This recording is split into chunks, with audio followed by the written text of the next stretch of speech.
beloved Boss Mike Cervera.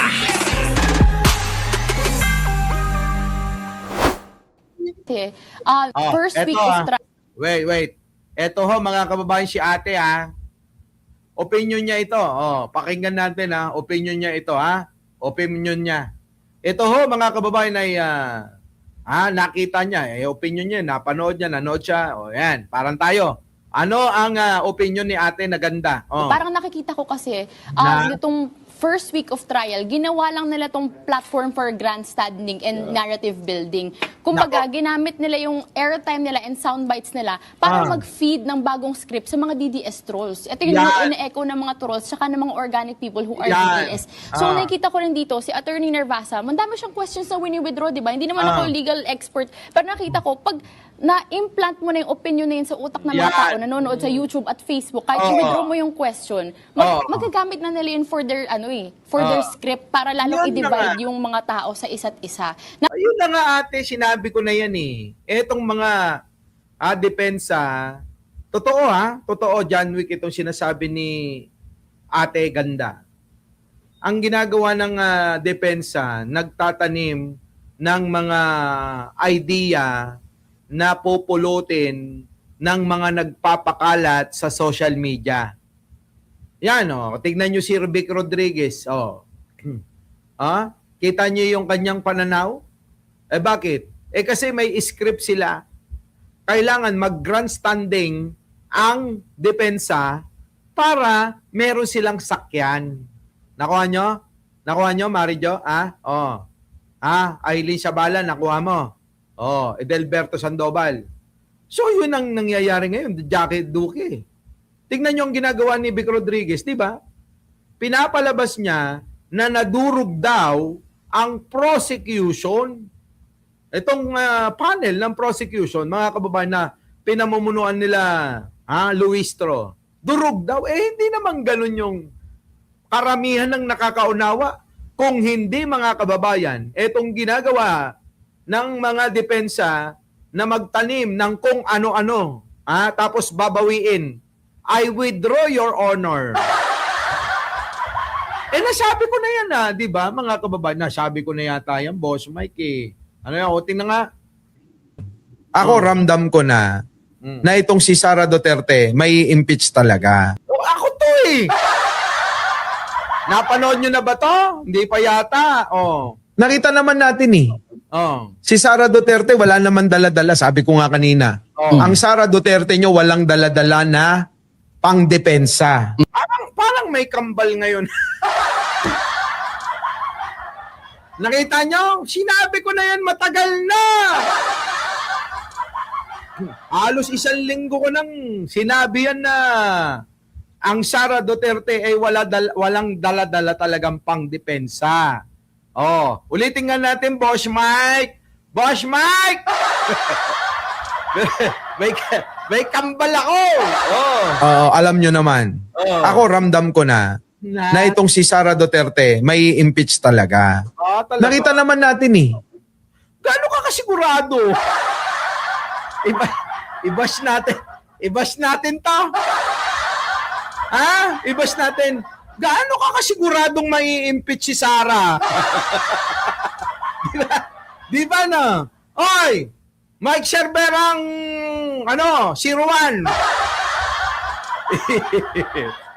Paano mo na sigurado? Ikaw talaga, Si Sara Duterte, wala naman dala-dala, sabi ko nga kanina.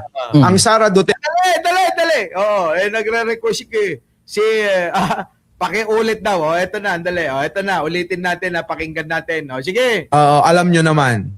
Ako ramdam ko na itong si Sara Duterte may impeach talaga.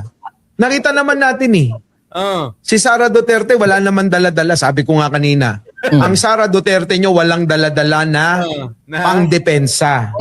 Ang tanging dala nila, guluhin ang impeachment trial niya.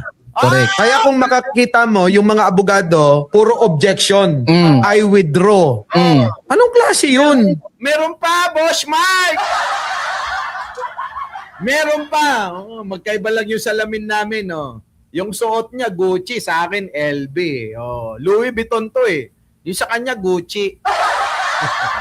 Meron pa, may pa-walkout pa sila. Ano ka ba? Kulang naman yung sinabi mo eh.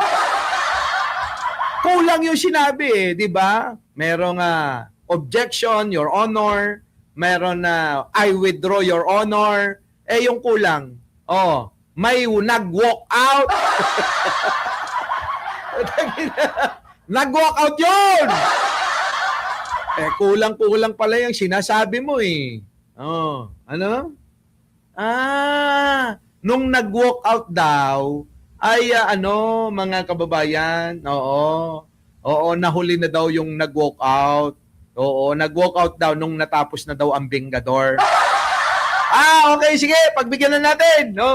Di ba? At saka kung talagang si Sarah ay walang kasalanan, at kung tinitiyak nila na si Sarah ay malinis, bakit hindi nila ipaharap? Bakit sila natatakot na matanong si Sarah? Correct. Oo nga! Yan ang sinasabi ko, mga kababayan ko, ha? Totoo yung sinabi na ito, Mama. MG Galian, Benji Bernardo,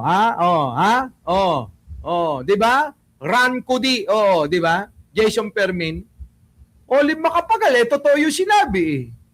Bakit ba natatakot si Sarah, mga kababayan? Bakit? Bakit natatakot si Sarah? Sabi ni Rain, hindi, iba lang yung kamerang nando doon kasi puro malalaking ilaw. Dito, lampara lang yung gamit ko. Yung dito sa studio ko, lampara lang yung ginagamit ko. Gasera. Sa studio, pang mayaman.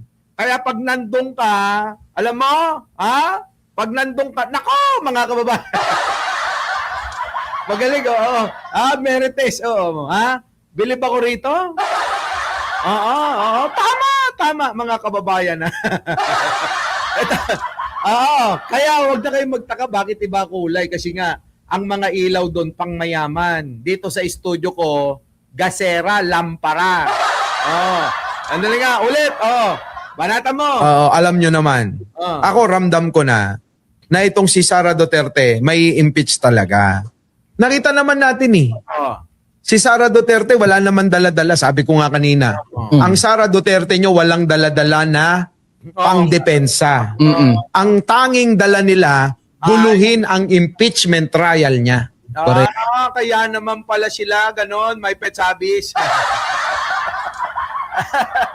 Totoo na, ginugulo nila yung impeachment trial. Tama yung mama. Tama itong mama na ito. Dapat protektahan natin to. Hindi kailangan ma-ambush nito, Maring Joji, tandaan nyo.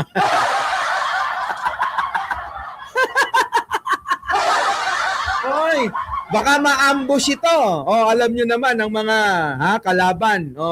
Baka ma-ambush, kailangan natin yan. Totoo yan, mga kababayan. Nang gugulo lang sila sa impeachment trial. Kaya kung makakita mo, yung mga abogado, puro objection. I withdraw. Anong klase yun?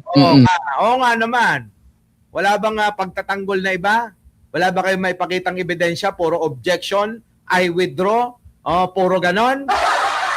Kaya tama yung sinasabi ni Ate Ganda.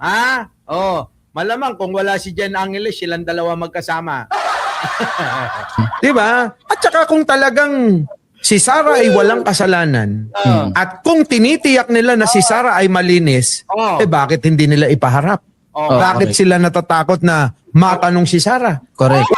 Bakit? Sabi naman ni Derek, correct.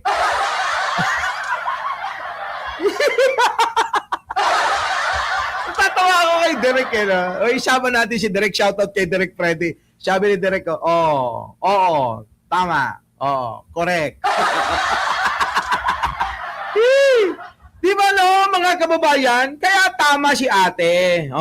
Nakita natin medyo may malicious attempts saka malicious questions. Sabi na bigla niyang I withdraw that question. Pagkatapos nun, napahiya mo na si Senior Agent Kalilong. Kita nyo, di ba? Parang nanonood sa atin to si ate. Malamang nanonood din sa atin to. Gaya-gaya ng sinasabi eh. Tuloy.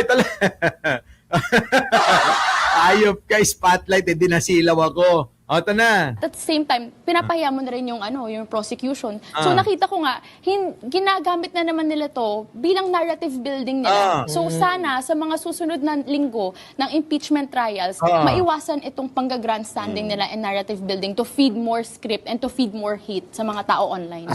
Oh, kita nyo? Tama si ate. Boss Mike, saan ka na-interview? Eh, lagi naman ako na-interview. Ako na nga tumatanggi. Hindi ko lang natanggihan yung kaibigan natin, si Jojo A. Oh, kaya nagpa-interview ko. Oh. Eh, wala pa ako sa mood magpa-interview uli. Maraming mga tumatawag. Eh, ayoko na muna. Oo, ayoko na munang magpa-interview. Tsaka na. Ah. Tama, no? Mga kababayan, ano? Grabe, no? Ginugulo. Tama ka dyan, Jimmy. Oo. Ginagamit nila ang pera. Oo. No, para pera natin para manggulo sa impeachment. Ganyan ang ginagawa nila. Mga hayop na yan. Our beloved Boss Mike. Boss Mike.